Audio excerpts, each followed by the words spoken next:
Hello friends, నమస్తే. Simply విజయ తెలుగు ఛానల్కి స్వాగతం.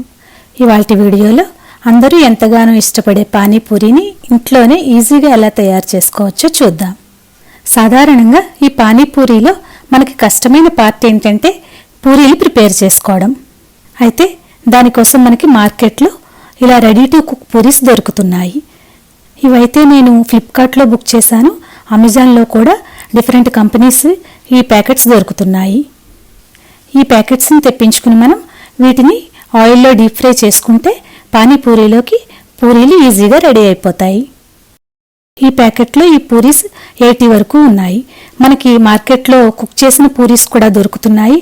అయితే మనం ఈ రెడీ టు కుక్ పూరీస్ కొనుక్కుని మన ఆయిల్లో మనమే ఇంట్లో ఫ్రై చేసుకోవచ్చు. ఇక్కడ నేను ఇంతకుముందు కారపూస చేసిన ఆయిల్లోనే ఇవి డీప్ ఫ్రై చేసుకుంటున్నాను. అయితే డీప్ ఫ్రై కోసం ఈ పూరీస్ని వేయించడానికి ఇంత ఆయిల్ అయితే పెట్టుకోకర్లా, కొద్దిగా ఆయిల్లో కూడా ఈ పూరీస్ బాగా పొంగుతున్నాయి. వీటిని ఇలా గరిటతో కదుపుకుంటూ వేయించుకుంటే పూరీలు బాగా పొంగుతాయి.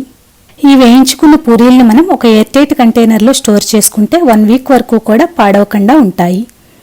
ఇలా పూరీలను మనం ముందుగానే ప్రిపేర్ చేసుకుని పెట్టుకుంటే మనకి పానీపూరి ఎప్పుడు చేసుకోవాలంటే అప్పుడు 10 నిమిషాల్లో ఈ పానీపూరి రెడీ చేసేసుకోవచ్చు.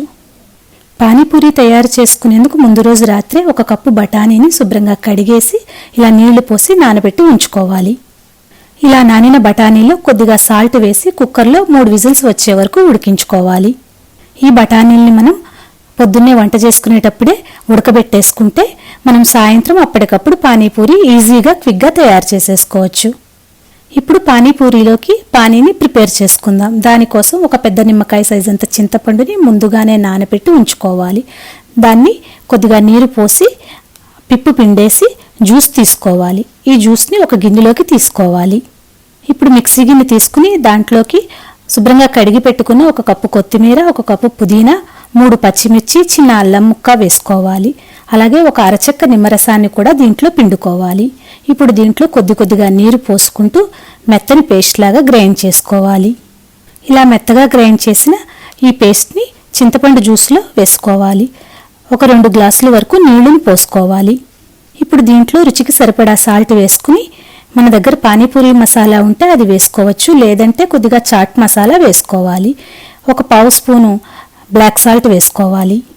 పావు స్పూను జీలకర్ర పొడి వేసి దీన్ని బాగా కలిపేసుకుంటే పానీపూరిలోకి పానీ రెడీ అయిపోయింది. ఇప్పుడు కూర ప్రిపేర్ చేసుకోవాలి. దానికోసం ముందుగానే ఒక 3 బంగాళదుంపల్ని కుక్కర్లో మెత్తగా ఉడికించుకోవాలి. దీని తొక్క తీసేసి చేత్తో ఇలా మెదుపుకోవాలి. ఇప్పుడు దీంట్లో ఉడికించి పెట్టుకున్న బఠానీ వేసుకోవాలి. అలాగే 1 అరకప్పు సన్నగా తరిగిన ఉల్లిపాయ ముక్కలు, కొద్దిగా కొత్తిమీర వేసుకోవాలి. ఇంకా పావు స్పూను బ్లాక్ సాల్ట్, 1 స్పూను వేయించిన జీలకర్ర పొడి, కొద్దిగా మిరియాల పొడి, పావు స్పూను ఆమ్చూరు పౌడర్, రుచికి సరిపడా సాల్ట్, కొద్దిగా కారం వేసుకుని ఈ కూర అంతా బాగా కలిసేలాగా మిక్స్ చేసుకోవాలి. ఇంతకుముందు మన ఛానల్లో pav bhaji recipe, hot chat recipe ఇలాంటి వీడియోస్ కొన్ని అప్లోడ్ చేశాను. వాటి లింక్స్ అన్ని కింద డిస్క్రిప్షన్లో ఇస్తాను, అవి కూడా ఒకసారి చూడండి.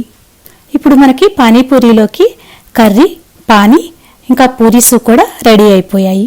ఇప్పుడు ఒక ప్లేట్లోకి ఈ పూరీస్ పెట్టుకుని 1 కప్పులో కొద్దిగా పానీ, 1 కప్పులో కొద్దిగా కర్రీ వేసుకుని సన్నగా కట్ చేసిన ఉల్లిపాయ ముక్కలతో ఈ పానీపూరి సర్వ్ చేస్తే ఎంతో టేస్టీగా ఉంటుంది. బయట బండి మీద దొరికే పానీపూరిని ఇంట్లోనే ఇలా టేస్టీగా ఈజీగా ఎలా తయారు చేసుకోవచ్చో చూసారు కదా. మీకు ఈ వీడియో నచ్చిందా అండి? నచ్చితే తప్పకుండా లైక్ చేయండి, ఫ్రెండ్స్కి రిలేటివ్స్కి షేర్ చేయండి. సబ్స్క్రైబ్ చేసుకుని పక్కనున్న బెల్ ఐకాన్ క్లిక్ చేస్తే ఆల్ అనే ఆప్షన్ వస్తుంది. దాన్ని ట్యాప్ చేస్తే నా లేటెస్ట్ వీడియో నోటిఫికేషన్స్ ముందుగా మీకు చేరతాయి. Thank you for watching.